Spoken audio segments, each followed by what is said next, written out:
அனைவருக்கும் வணக்கம். அனைத்து அரசு நடுநிலை, உயர்நிலை மற்றும் மேல்நிலை பள்ளிகளில் பயில்கிற 6 முதல் 8ஆம் வகுப்பு வரை உள்ள மாணவர்களுக்கு தற்காப்பு கலை பயிற்சி நம்ம தற்காப்பு கலைக்கு கராத்தே, சிலம்பம் அந்த மாதிரி போட்டிருக்குறோம் இல்லைங்களா.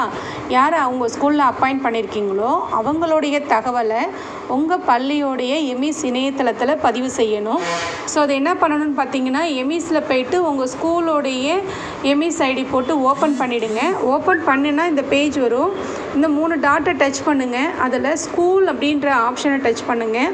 அதில் ஆக்டிவிட்டீஸில் நிறைய ஆப்ஷன்ஸ் இருக்கும். அதில் ஆக்டிவிட்டீஸில் செல்ஃப் டிஃபென்ஸ் யூசர் ப்ரொஃபைல் அப்படின்னு இருக்கும். ஆக்சுவலாக 2 இருக்குது. ஒன்று செல்ஃப் டிஃபென்ஸ் யூசர் ப்ரொஃபைல், இன்னொன்று செல்ஃப் டிஃபென்ஸ் ப்ரோக்ராம். 2. ஃபஸ்ட்டு நம்ம செல்ஃப் யூசர் ப்ரொஃபைலை நம்ம முடித்தாதான் அந்த ப்ரோக்ராமை பண்ண முடியும். ஸோ அதனால் ஃபஸ்ட்டு யூசர் ப்ரொஃபைலை நீங்கள் கிளிக் பண்ணுங்கள்.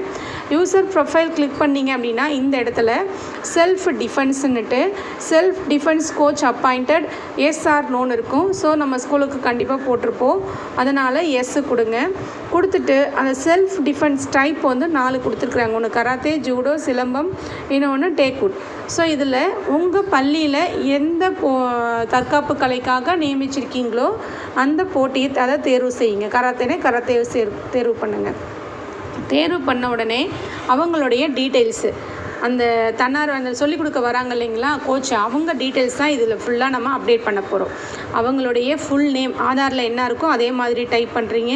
அவங்க ஜெண்டரு, டேட் ஆஃப் பர்த்து, அதுக்கடுத்து காண்டாக்ட் நம்பரு. அவங்கள்ட்ட 2 மொபைல் இருந்துச்சுன்னா இன்னொரு ஆல்டர்னேட்டிவ் காண்டாக்ட் நம்பரு. சப்போஸ் அவங்கக்கிட்ட ஒரே நம்பர் தான் இருக்குன்னா காண்டாக்ட் நம்பர்லையும் ஆல்டர்னேட்டிவ் காண்டாக்ட் நம்பரும் ஒரே நம்பரை நீங்கள் கொடுத்துக்கலாம். அதுக்கடுத்து அவங்களுடைய ஆதார் நம்பரு, மெயில் ஐடி, டிஸ்ட்ரிக்கு, அவங்க எந்த டிஸ்ட்ரிக்கு, அவங்க எந்த பிளாக்கு, அதுக்கப்புறமா அவங்களுடைய பாஸ்போர்ட் சைஸ் இமேஜ் இதில் அப்லோட் பண்ணணும். ஸோ இதெல்லாம் ஃபஸ்ட்டு அவங்களுடைய பர்சனல் டீட்டெயில்ஸை ஃபில் பண்ணிட்டோம். அதுக்கப்புறம் ப்ரொஃபஷனல் குவாலிஃபிகேஷன் நீங்கள் அப்லோட் பண்ணணும். ஸோ எல்லாமே நம்ம சர்டிஃபிகேட்ஸ் தான் நம்ம பிடிஎஃபாவோ ஜேபிஜேவோ ஃபோட்டோ பிடிச்சி அப்லோட் பண்ணணும். 10th certificate, 12th certificate, UG certificate, அவங்க பிஜி முடிச்சிருந்தாங்கன்னா பிஜி சர்டிஃபிகேட்டு, அதுக்கடுத்து அந்த செல்ஃப் டிஃபென்ஸ் ஸ்கில்க்கான ஒரு சர்டிஃபிகேட் வச்சுருப்பாங்க. கராத்தேவில் என்ன பெல்ட் வாங்கியிருக்காங்க அதுக்கான சர்டிஃபிகேட்ஸ் இருக்கும். ஸோ இது நம்ம இதில் அப்லோட் பண்ணணும். இதில் பார்த்திங்கன்னா எதுக்கெலாம் அவங்க ஸ்டார் கொடுத்துருக்காங்களோ அதெல்லாம் compulsory. So 10th certificate must, அதே மாதிரி செல்ஃப் டிஃபென்ஸ் மஸ்ட்டு.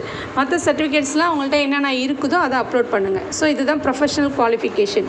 அதுக்கடுத்து பேங்க் டீட்டெயில்ஸ், அவங்களுடைய பேங்க் டீட்டெயில்ஸு, அவங்க bank name, branch, account number, IFC code, அவங்களுடைய பாஸ்புக் ஜெராக்ஸு, ஓகேங்களா, அதோடைய இமேஜ்.